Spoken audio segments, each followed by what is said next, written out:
విద్యా అయ్యర్. ఈ పేరు బహుశా తెలుగు వాళ్లకు పెద్దగా పరిచయం లేకపోవచ్చు గాని సంగీత ప్రపంచానికి ఆమె బాగా స్వరపరిచితురాలే. తన అమోఘమైన గరళంతో, అద్భుతమైన గానంతో ప్రేక్షకులలో తనకంటూ ఒక ప్రత్యేక ముద్ర వేసుకుంది. ఇప్పుడు విద్య అంటే అందరికీ తెలుసు. అదేదో సినిమాలో మెగాస్టార్ చెప్పినట్టు చరిత్రలో నీకంటూ ఒక పేజీ ఉండాలి అనేలా యూట్యూబ్ లో తనకంటూ ఒక పేజీని క్రియేట్ చేసుకుంది. అది అలాంటి పేజీ కాదు, కొన్ని మిలియన్స్ ఫాలోవర్స్ ని సంపాదించుకుని ట్రెండింగ్ లో ఉందా పేజ్.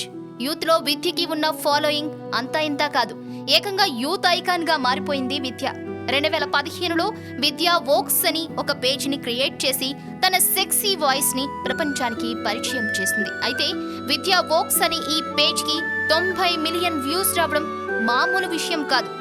తమిళనాడు చెన్నైకు చెందిన విద్యా అయ్యర్ అమెరికాలోని వర్జీనియాలో పుట్టి పెరిగింది. తన గురువు డికే నాగరాజన్ దగ్గర కర్ణాటిక్ మ్యూజిక్ ను నేర్చుకుని భారతీయ ఘనతను ఖండాంతరాలకు చాటి చెప్పింది విద్య.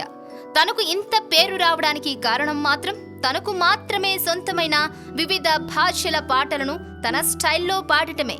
వెరైటీ లాంగ్వేజ్ లో పాటలను మిక్స్ చేసి ఒరిజినల్ ఫ్లేవర్ ను ఏమాత్రం పోనీయకుండా తన వాయిస్ తో ఇంకాస్త హొయలు జోడించి మరింత వన్నె తెస్తోంది. అందుకే విద్యా అయ్యర్ వాయిస్ కి ఫ్యాన్స్ బానిసలవుతున్నారు.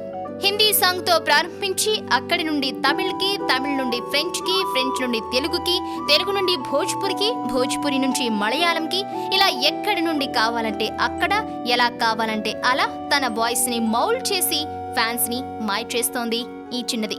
అంతేకాదు ఆ పాటకి తగిన మ్యూజిక్ ని కూడా తనకు నచ్చేలా మార్చుకుని మనకు మెచ్చేలా చేస్తోంది. బహుశా అదే ఆమెకు ఉన్న నైపుణ్యమేమో. ఇంకొక స్పెషాలిటీ ఏంటంటే విద్యా అయ్యర్ అలంకరణ చాలా డిఫరెంట్ గా ఉంటుంది. తన వాయిస్ కు తగ్గ అందం, అందానికి తగ్గ అలంకరణ, అలంకరణకి తగ్గ అభినయం. అమెరికన్ అయిన శంకర్ టక్కర్ దగ్గర తన సిస్టర్ వందనాతో కలిసి ఇచ్చిన పర్ఫార్మెన్స్ లు యూట్యూబ్ లో వైరల్ అయ్యాయి.